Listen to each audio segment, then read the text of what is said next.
Revolutions Per Minute is a weekly radio show from the New York City chapter of the Democratic Socialists of America, recorded live at WBAI 99.5 in Brooklyn every Tuesday at 5. RPM is about doing the work to build a democratic socialist future.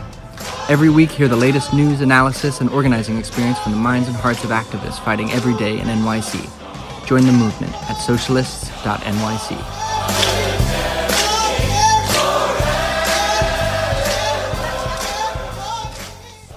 You're listening to Revolutions Per Minute on WBAI. I'm Leah Zishi in the studio today with Jack Devine, and today on this snowy, mushy Tuesday, we'll be covering the headlines from a socialist analyst. Then we'll be discussing the surge in labor action in care work before speaking with United Federation of Teachers member Gia Lee about organizing here in New York. And then we'll wrap up the show with a conversation with Sarah and Michelle, members of New York State Nurses Association, about their informational pickets tomorrow, as well as a potential strike in March. So let's start with the headlines. Though power and heat has been restored at Brooklyn Metropolitan Detention Center, hearings and a visit from a federal court judge have spotlighted ongoing humanitarian crisis at the facility. New York DSA has endorsed Tiffany Caban for Queens District Attorney. If you're interested in hearing more from Tiffany, you can listen to our past episode on electoral politics. And if you want to know more about why this is such an important issue, you can listen to our episode about abolishing jails. Hearings also began today in Albany on the Climate and Community Protection Act, which would move New York off of fossil fuels by 2050.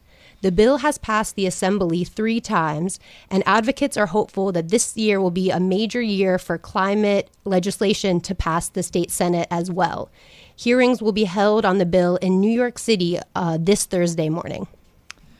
And since we're socialists, that means we fight for workers everywhere in the world.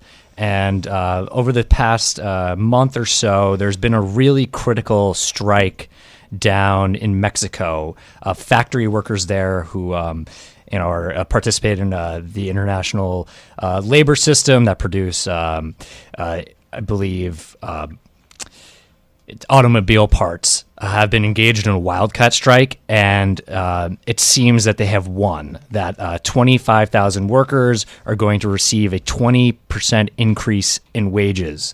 And it's critical for us as socialists to fight for workers whenever they're coming together and fighting for a better world. And these workers deserve their higher pay.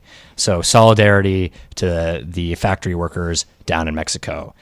Here in the United States, there is a critical strike in Denver. The teachers, a few thousand of them, have walked out, and they're fighting for higher pay. They're fighting for their community, for their students, to make sure that their schools are well funded. So they're making sure that quality teachers can remain in the system, so they have a living wage, so they can live in the city of Denver, and so that the best teachers are not having to force their entire schedule around test scores and these incentive structures that really undermine the schools and the poorest communities that lack the resources and need their teachers to, really commit to working with the students in a way that allows them to unleash their talents. So if you want to support this strike, you can both go to the Denver Teachers website, which is denverteachers.org.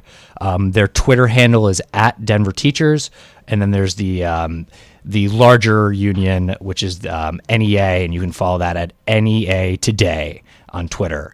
If you would also like to contribute to the tamales for teachers that DSA and ISO are working together to make sure that the teachers on these picket lines have food, and also can use them as hand warmers as well. Go to the GoFundMe, that's Tamales for Teachers. And then there's also a strike fund for the Denver teachers on GoFundMe as well. You can either Google GoFundMe and both of those subjects, or go to gofundme.com /F/TAMALES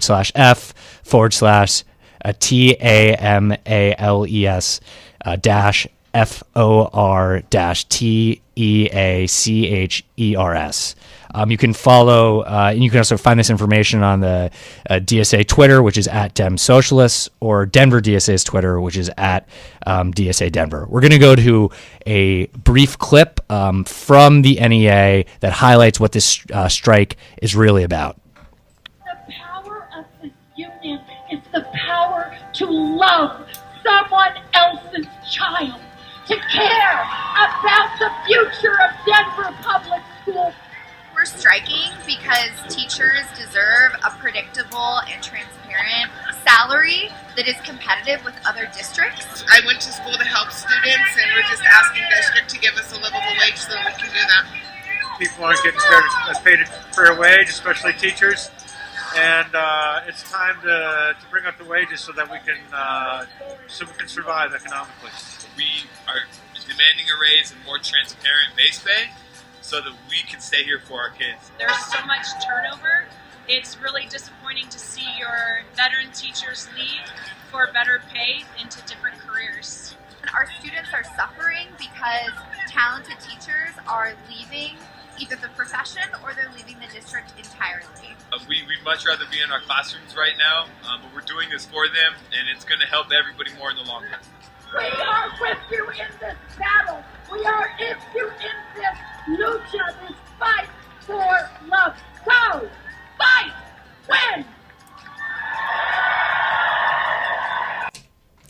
So it was really amazing to hear from the teachers out there who are participating in an amazing collective action, and they're showing their power that the society cannot function without their labor.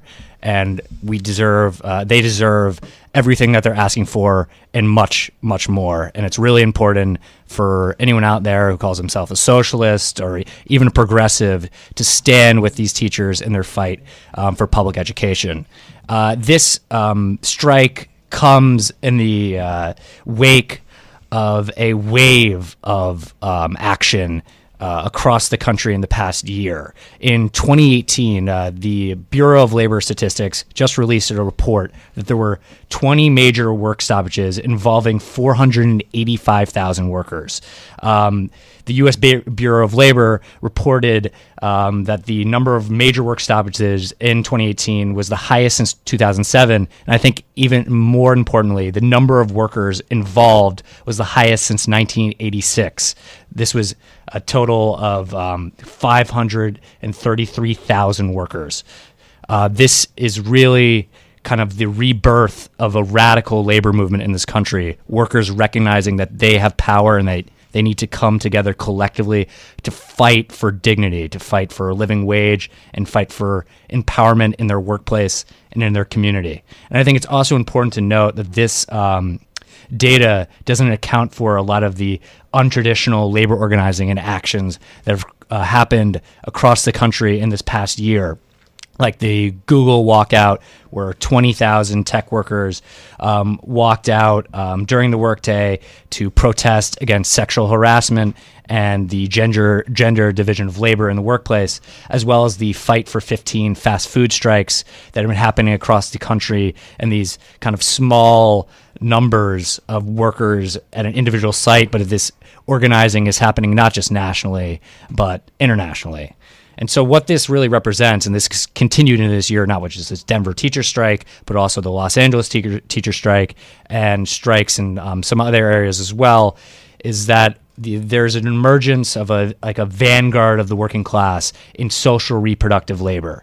Could you maybe break that down for me a little bit? I mean, I know what all those things, I know what social is, I know what reproductive labor, but kind of in general, what is social reproductive labor? Yeah, we don't want to get caught in too much academic jargon here, so I think it's important to explain that. Thank you for that question. Social reproductive labor is care work. It's the work that forms the basis of a society, that if we did not have this work, whether it's in institutions as we see them now, like teaching and nursing, or it's work that takes place in the home, domestic labor, cleaning your house, taking care of your children, giving birth to children, all this work that is the basis of society, and that without it we could not function. That's what social reproductive labor is. And it tends to be, quote unquote, feminized. And this enables the ruling class to devalue its labor in the marketplace, even though this actual labor is far more valuable than most high-paid jobs, which actually many studies have revealed not have a negative impact on the economy. Like a lot of professional class jobs represent a $3 trillion drain on the economy, on the actual real economy, but they provide a boost in stock prices to big corporations and makes investors think that they're producing value when it's just producing value for the market, not for real human beings. So yeah, it's mostly the ladies that are getting stuff done in our country, the teachers, the nurses. And yeah, I mean, if you think about it, these are some of the, least appreciated, I think, people sometime in society. They're taking care of our families, they're taking care of our children. I thought that clip was so wonderful from the teachers out in Denver, about this is about what it takes to love somebody else's child. And these things aren't really being always appreciated and valued in the way that they actually contribute to the basic fabric of our society. And, why do you think that, what's so important about organizing in these specific sectors? I mean, I think there are so many reasons, especially just what you just laid out. It's such important work. It's necessary for our society to survive, but at the same time, the workers in it, especially since they're typically women in our society, is based on these patriarchal, sexist systems, that their work is devalued. So it's a place where as socialists, we can come together and fight for, a real valuation of people's labor. And then another reason I think it's critical, particularly at this time, is that, we don't have factories across the U.S. I mean, there was never really any time where the vast majority of people were working in factories, but a big place where people are socialized, where they're interacting with other human beings, are schools and hospitals, and these places take up a huge portion of the economy. Healthcare, I believe, is 1/5 of the total GDP.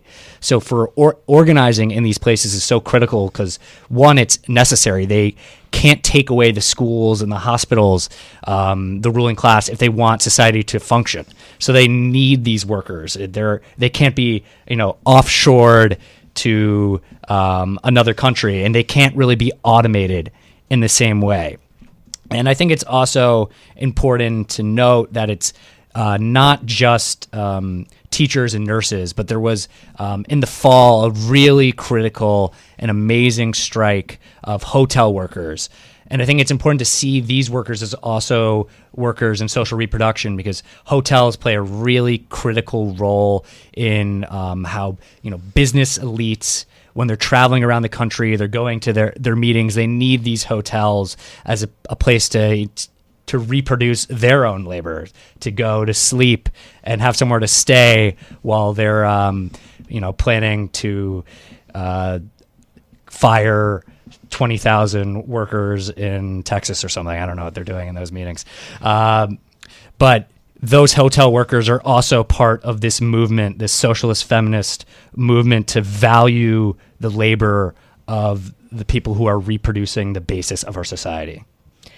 I mean, these are all, if you're looking at schools and you're looking at hospitals, these are things that are being more and more privatized too. And, that these things that should be public goods are now being, their whole thing is, how do you make somebody money? It's not about what's the quality of education or, are we giving the best care? It's how do we make so much money off of that?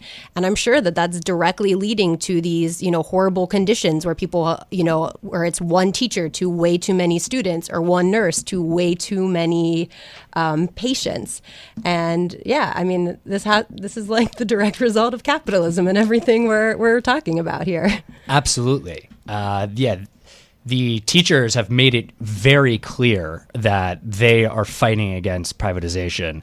This was at the forefront of the LA teachers strike in January, which, as we reported a couple weeks ago, was successful. They won all their demands because they showed that they have the real power. in the system as long as they can come together and collectively organize, which is a difficult process. It's not something you can just do with the snap of the finger. It takes a lot of work, but they did that work. And they also, in this fight against privatization, they were showing how important it is to organize with your community, with the students and with the parents, that this class war is happening in the classrooms, that the most vulnerable populations, the most marginalized groups are being targeted in this war of privatization. Charter schools don't deliver better results, but what they do is take resources out of our poorest communities and take it to these schools where it's the high test takers are allowed to remain in, but if you're a poor kid who doesn't have the time to focus on your studies, you can get kicked out of the school. Or if you're a student with disabilities, you can get kicked out of the school. So it's really a fight over resources, and the best way for people to take power over their resources is to collectively organize. And doing that in the workplace, and particularly in workplaces of social reproduction, is proving to be a critical front of class struggle and building socialism. And one thing I wanted to bring up is, since you're so involved in the movement for eco-socialism, why is teaching and nursing, why is care work so essential for overcoming the climate apocalypse and building a world that is sustainable and can last?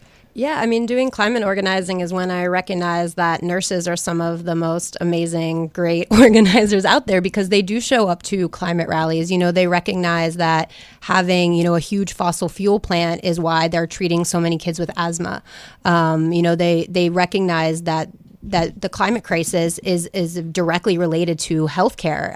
We're going to see the rise of diseases that we've never seen, as more and more mosquitoes can now live in places they could never live before. Also when there's disasters, when there's hurricanes, when there's wildfires, I mean, it's these nurses that are seeing up front that, what the actual health and human impacts are. And of course, teachers are also really involved. What's the point of teaching students and giving them teaching them all this stuff if they're literally not going to have a future anymore? So I think both of these groups are very much involved in climate and eco-socialist organizing.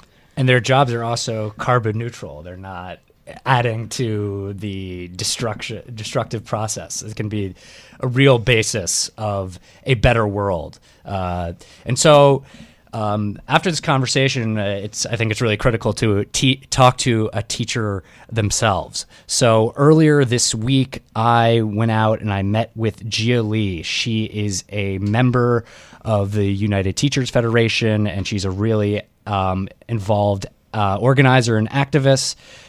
So let's listen into her. She has some really great things to say and can really help you if you want to organize your workplace yourself.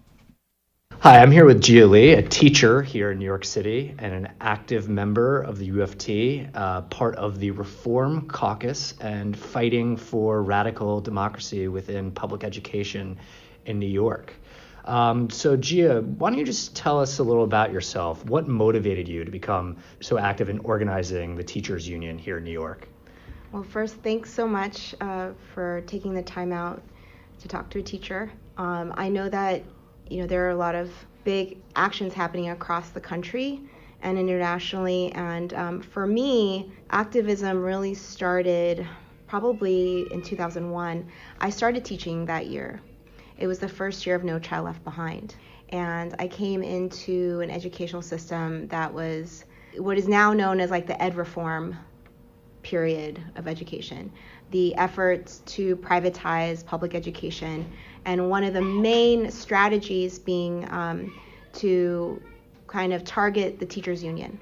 And what that looks like on the broader level, and what that actually looks like inside of a school, is really so important to highlight, because teaching conditions and student learning conditions were becoming so stressful, so oppressive, and constrained that I got to a point where I thought I was going to leave teaching altogether. I'm a special education teacher now for like 18 years, and I thought this was it. This is my profession. This is the thing I wanted to do my whole life. And I was quickly discovering that teaching was not what I thought it was. And it was because actually the reforms that we were being forced to implement in our classrooms were detrimental to our students. Also facing huge budget cuts, teacher evaluations based on test scores, really, really oppressive administrative practices where we were being, micromanaged. It became divide and conquer, a system of competition within a school. And I thought I was just going to leave until I discovered that there was a group of educators and parents and other community members who had formed the grassroots education movement here in New York City. They created a documentary called The Inconvenient Truth Behind Waiting for Superman. So if you haven't seen it, it's free online. I would, I highly recommend checking it out because I followed it to the end, to the credits, and found an email. I emailed that person immediately and said, I'm in a situation where I don't want to leave the school system. It feels like we need to fight, but I feel completely alone. What can I do? And someone responded right away and said, we're actually having a forum at Murray Bertram High School downtown. You should come.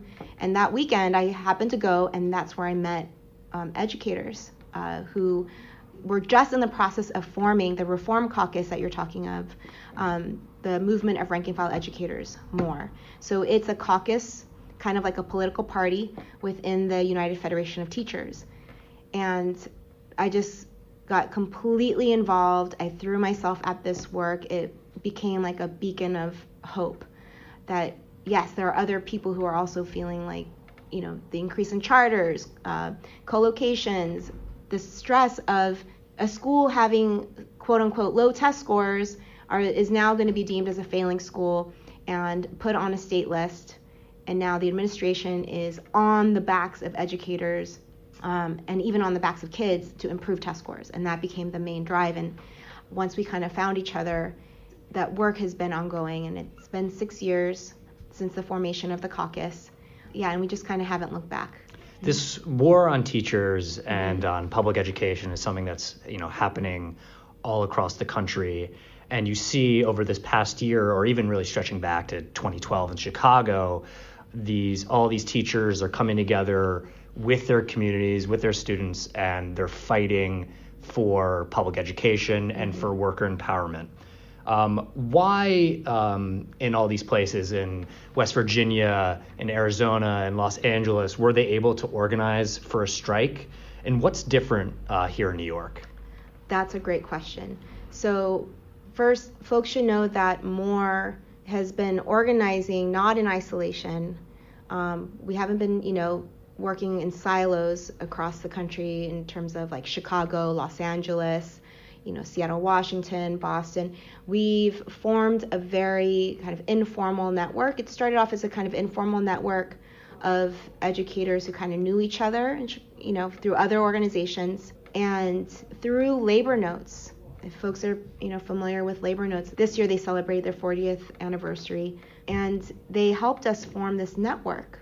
We get together almost every year. We strategize together. We hold forums with each other to kind of share strategies, and not just, like how-tos, but also things that haven't worked, and building a broader understanding of the context, the political context that we're all living in.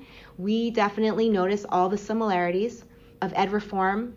What we've seen a lot of in places that is kind of uniform is some kind of private takeover of whatever the body is, like either be it the school board. Here in New York City, we no longer have elected school boards. They got rid of it. Instead, we have something called mayoral control.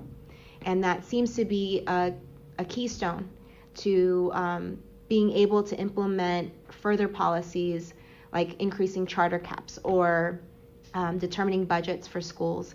And once we noticed all these similarities, we started to figure out together ways to strategize and fight back. And number one is organizing with the communities and other parent organizations that seem to be coming up also fighting the same things. You see that in Chicago, you saw that in Los Angeles and other places.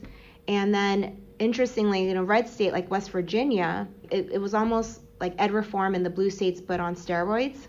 where they were hitting rock bottom, and you had a few teachers that we were connected with who said, we're just gonna put something out there and see how other people are feeling about the gradual, I call it like a slow lobster boil, you know, where it's like slow burn. You don't really notice it at first, but you are slowly being destroyed, right? It's crumbling infrastructure, it's your quality of life, everything. You just keep chipping away, and you reach a breaking point.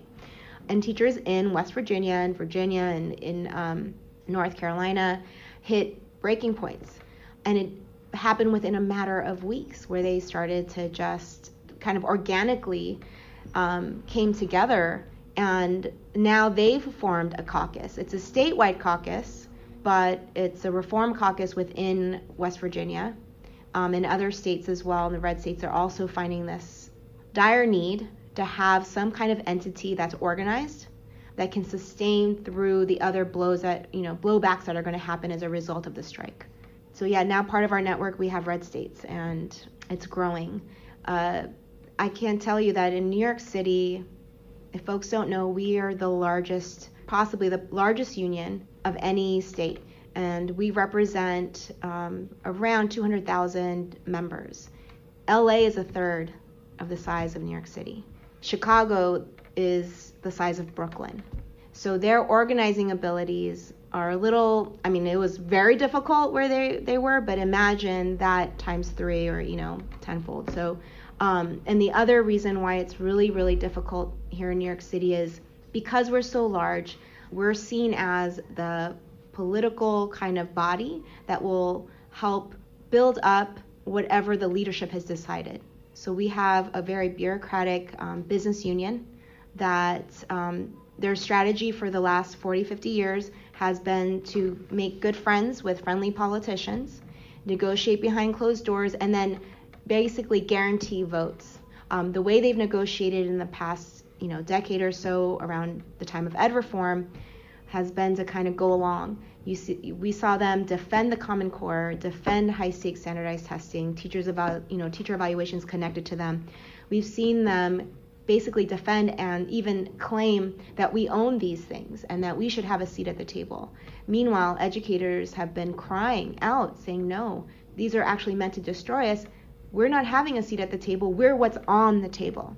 Leadership has been very resistant to kind of listening to that. But we see now this kind of ground up pushing the union leadership to sway more, to be more receptive, to listening to organizing tactics. But we're far ways in New York City just because of the leadership that has a stranglehold. In LA, Union Power, which is their reform caucus, took over leadership 4 years ago. So those were our people. We knew before they took over that their plan was to take over the leadership and organize for a contract and organize against privatization. That was their goal, in connection with all community members, not continuing this bureaucratic business union model. And so they've been successful, as we all know now. It works. It really works. And they've implemented a lot of the organizing tools that we've been learning through labor notes. So we know that it can work. And same thing in Chicago and Arizona and other places. What you seem to be highlighting is it's so important to fight for public education through empowering the teachers themselves. Yeah. Why is this such a critical aspect of building socialism, and what does organizing on the ground day to day really mean? It's absolutely critical that we be the change. And the only way to do that is to counter the narrative of bad schools, the narrative of bad teachers. It's just absolutely bogus. And yeah, the only way to counter that narrative is to create our own. And we're seeing it happen. What's the plan moving forward for the Reform Caucus move here in New York? And are there any actions that you would recommend to anyone listening to this to come to, or maybe events that would help them get involved in this process?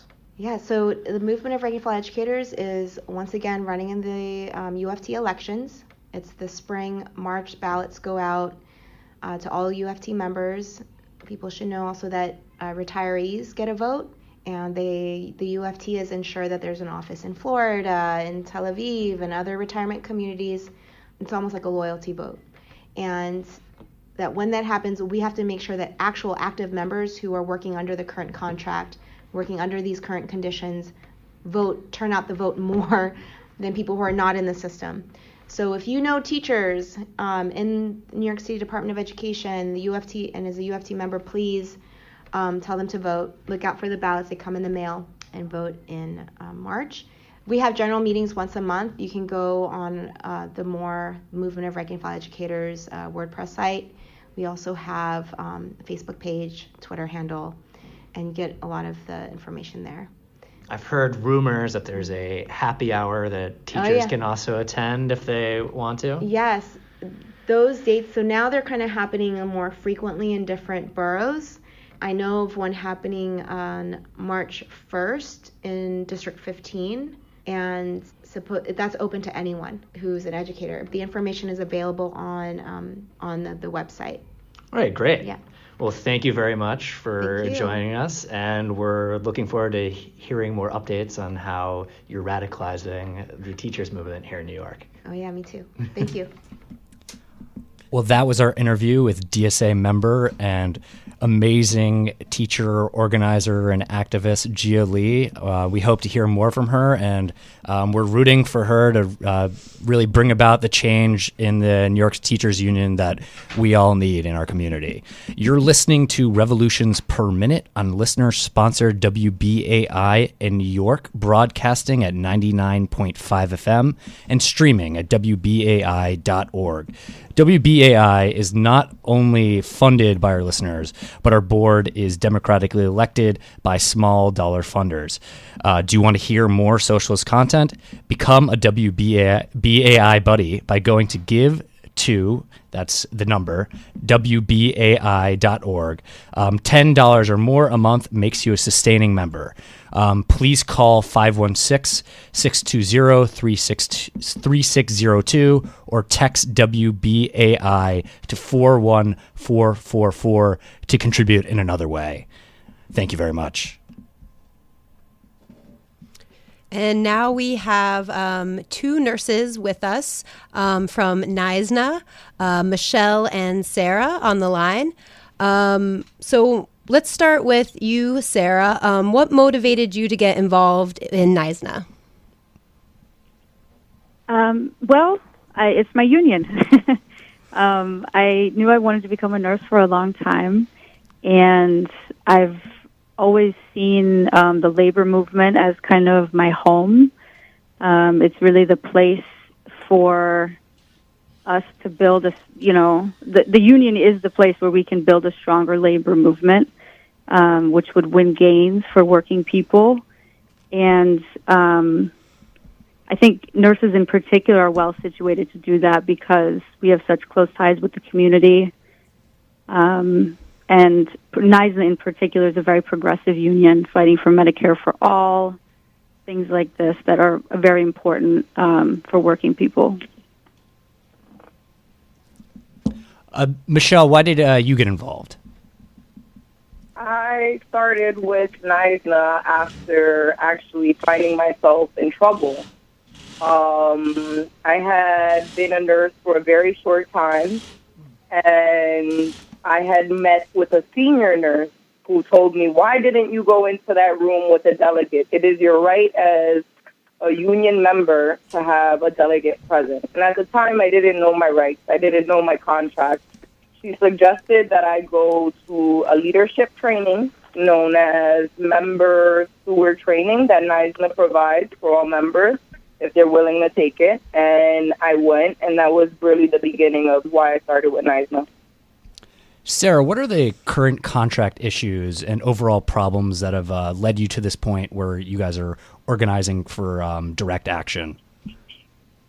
So I'm in the public sector. The private sector nurses are preparing for a picket tomorrow, which we plan to, the public sector nurses will obviously be out there in solidarity to support them.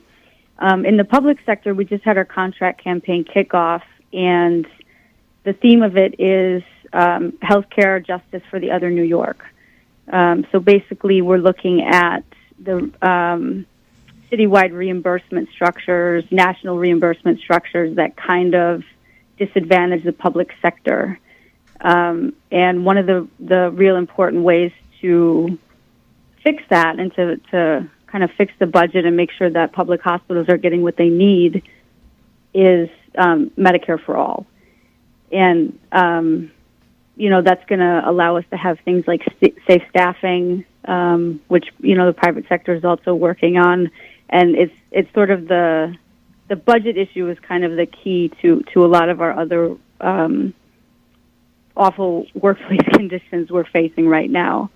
So it's a big ask of the city, but we're really building momentum around it.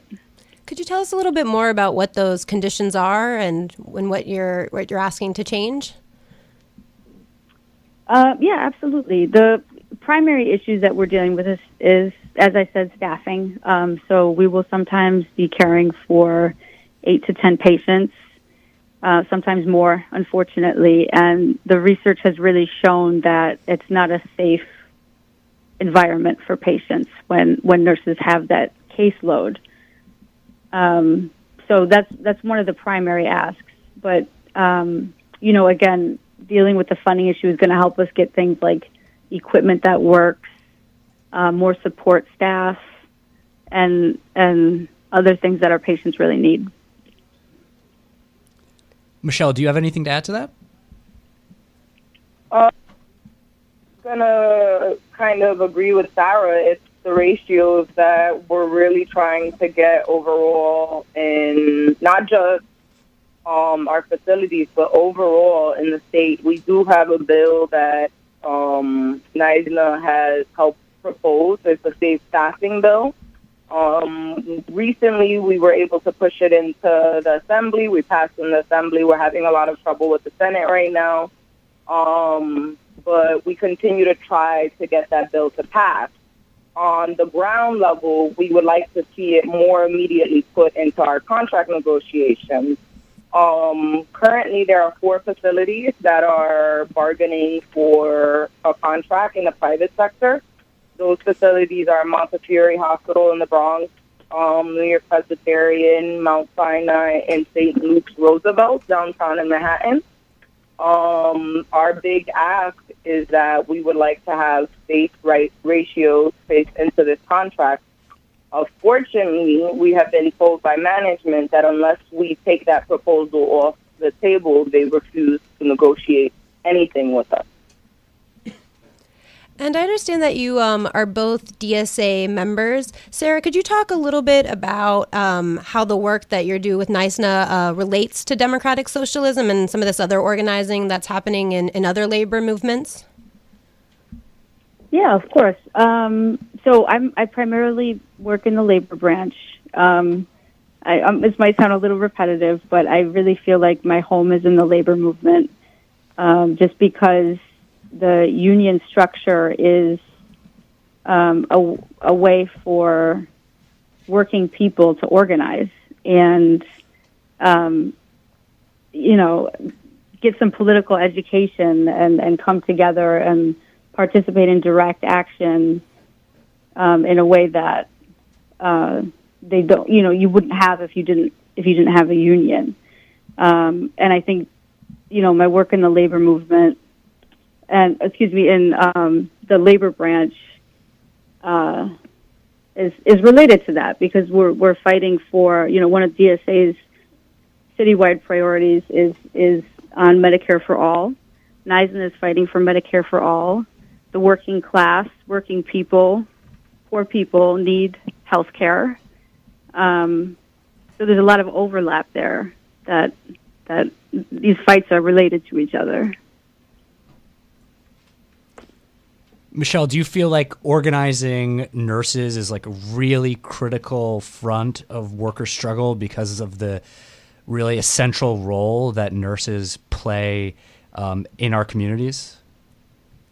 I actually do. It's one of our 4 mothers, I guess you could call her. Florence Nightingale was the biggest community advocate that I've ever seen. She helped push a lot of legislation at the time. She was a nurse. She cared about her community. She wanted to help elevate her community. And I think that kind of, for me as a nurse, it's also our job as nurses to advocate for our patients, not just in the hospitals, but to advocate for them outside of the hospitals, advocate for their health generally, not just when they're sick and interred in the hospitals. We have to make sure that as a community, we are trying to elevate them. So I think nurses we have to get involved. We have to make sure that we're being a part of this discussion. And, earlier in the show, we talked a lot about, the success of the teacher strikes. And, we're just seeing, it seems like so many more strikes right now in this country. Sarah, what has it been like to see these other movements striking? Is that, encouraged you guys to do work? Where do you think we're headed right now with all these strikes?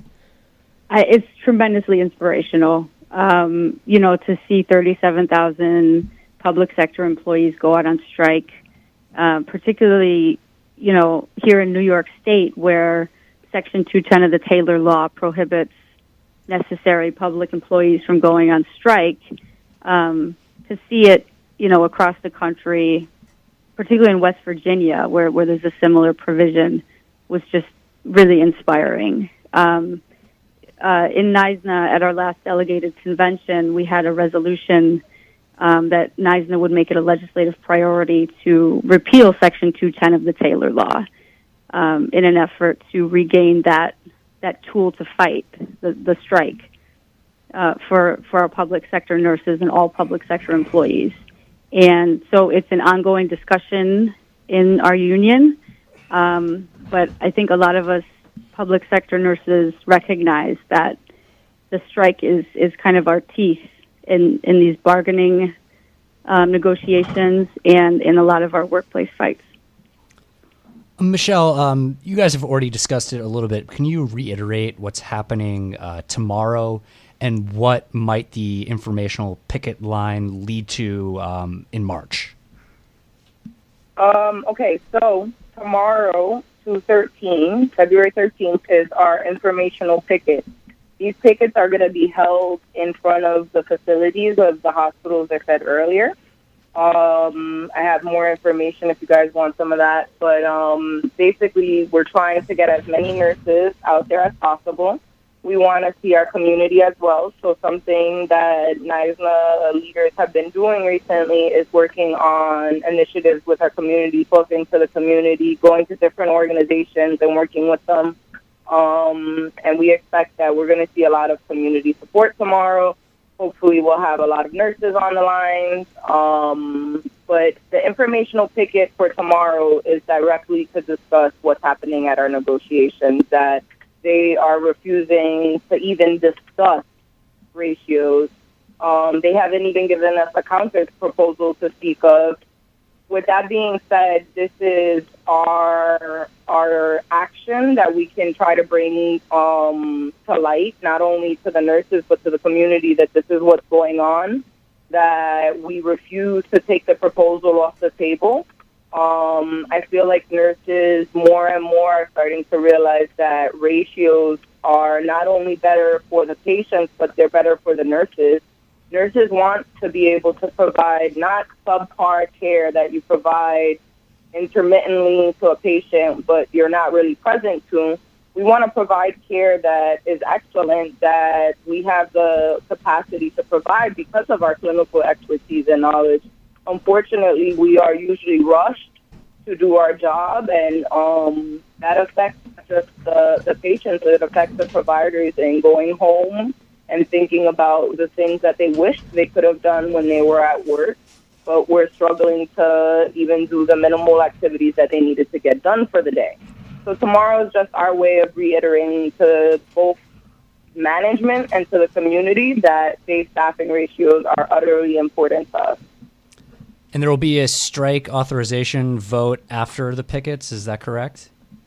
Yes. So we are getting ready to do a strike authorization vote with the intent of being able to strike. Negotiations thus far has had over 1,500 nurses participate. We've seen nurses come to discuss and give testimony about why we need safe staffing ratios. And at this point, management has had 22 sessions to discuss with us those issues and have had no movement, have not moved in any way toward even thinking about putting our ratios in.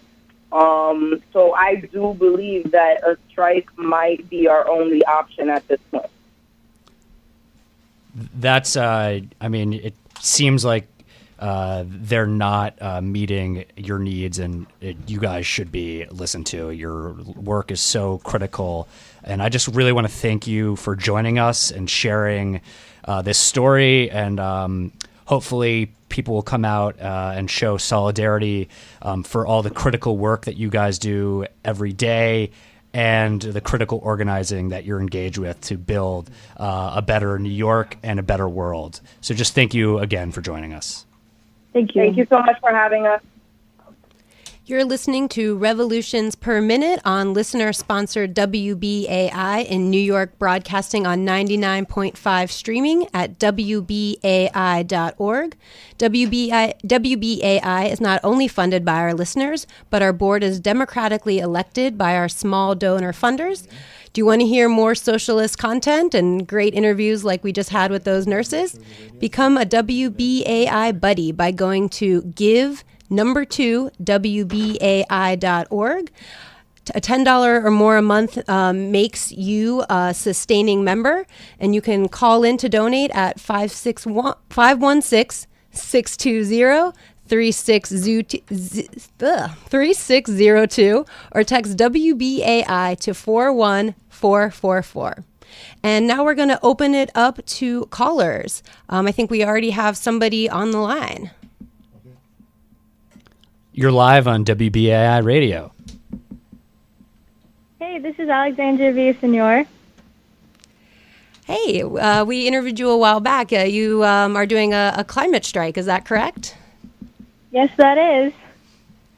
And how's that been going? And do you have anything coming up in the future? Yeah, so on March 15th is a international climate strike. Some people are calling it the Global Day of Climate Action, where youth all across the world will be striking school to protest inaction on climate change. And that will just be a climate strike of many in the future. There's talk of some dates on May 3rd, but March 15th is the one coming up. Well, thank you so much for organizing that and for the strike that you've been doing. And it's been really exciting to see so many young people adopting this very revolutionary tactic of striking and fighting for your future in that way. Thank you. And if somebody else wants to call in, if you're a nurse, if you're a teacher, tell us about your stories about what you're dealing with. You can call in at 212-209-2877. Again, that number is 212-209-2877.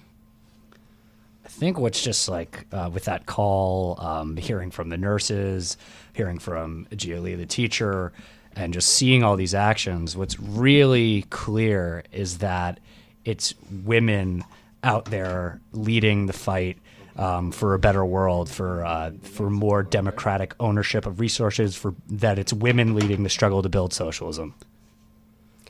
Yeah, women get stuff done. And I think, you're seeing this youth movement too. It's not even just with climate, even with what we're seeing on gun violence. I interviewed a bunch of students who walked out at Brooklyn Tech. And also this really amazing thing happens when you get out of a building and you're in the streets with people. It's a way to build community that I think is very transformative. I did some work with AmeriCorps after college, and my job was to actually connect communities and schools, and especially in low-income neighborhoods, you'd be surprised how those two things that should be so connected are actually very disconnected. But imagine, if you're out in the streets with your teachers, with your parents, with your principals and community, that builds a whole different kind of society and way of understanding and how we work together that I think fits in incredibly well with the democratic socialist vision that, we have for the world. Yeah, I believe it was Michelle who was talking about, or it was Sarah actually, who was talking about how joining the union and organizing as a nurse has kind of been like is a process of political education and I think that's also demonstrated by what you're talking about, is that when you engage in collective struggle, you start to learn that your interests are tied in with the interest of others, and that by fighting together with them, you can improve your life as well as others, that improving one life, that you don't want to do something separate. Oh, it looks like we have a caller live. Hey, you're live on WBAI. Hi, I'm calling from Agana, Guam in the Pacific. That's exciting. Very far away. It's in northern Mariana Islands. There's Saipan, and it's in the direct proximity to the Philippines. And do you have some thoughts on what we were talking about today? Well, it's just interesting because similar organizing is going on. Nurses and students. There was a student walkout going to be planned for May Day in Agana, which is the capital of Guam. Oh, that's really exciting to hear. And just the struggle. The luta continua. The struggle always continues, especially in Guam. It's very impoverished, Guam. It's some similarities to Puerto Rico. And what are these students fighting for? Well, the environment, rising tides of water.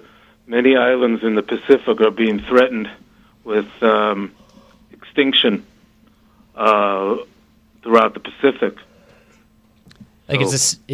So you're out in Guam. You're dealing with not just the conditions that people deal with, like under capitalism here in the core of the U.S., but there's these imperial relations that make the contradictions even worse, that the power over the people there by the state and by capital is even more devastating.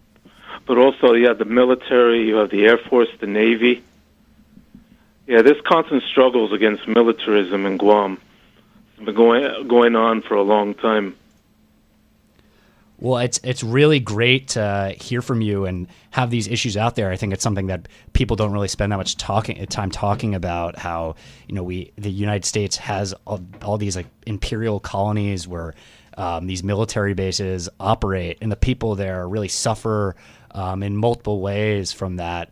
And it's great to see that they're organizing around environmental issues in Guam, and they're organizing against the military-industrial complex. So thank you very much for the call. Bye. Yeah, and so this is our episode today of Revolutions Per Minute. Next week we'll be talking about housing and tenant issues. And follow us on Twitter at nyc-dsasocial.media. RPM for updates on what's happening in between shows. And you can also listen to us on all the places that you can listen to podcasts, all those capitalistic ways like Apple and Spotify. But, we got to start somewhere. So make sure you tune in, and also on WBAI.org.